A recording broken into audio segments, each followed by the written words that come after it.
The incline push-up is an exercise that's safe to perform when you're trying to conceive throughout your first trimester into your second trimester, depending on how you're feeling and how big your belly's getting. Generally towards the end of your second trimester and into your third trimester, you're gonna wanna stop doing front-loaded exercises.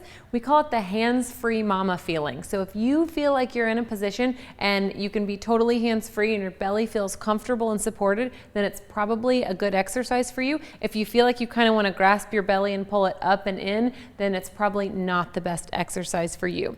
So even if you can perform push-ups on the ground, as your belly gets bigger, as you're adding more weight to the front, as that's causing kind of more pressure on your anterior core, you might want to do the incline. Jessie's about 26 weeks along, and she still feels comfortable doing the incline push-up, so she's going to demonstrate. You don't have to go quite yet, but she's going to be hands on the bench, feet out behind her. Her hands are going to be right underneath her shoulders.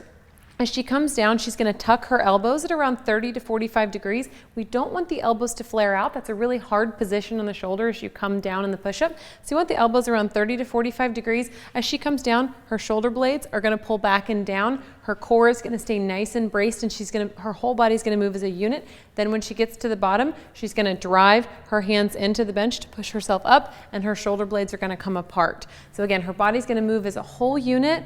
Everything's going to stay nice and tight and braced. And then when she gets to the bottom, she's going to push herself back. You want to think around like nipple towards the bench. You don't want to be too far over the bench or too far behind. So you can get in the incline push-up position, Jessie. Good. And you're going to just lower yourself down.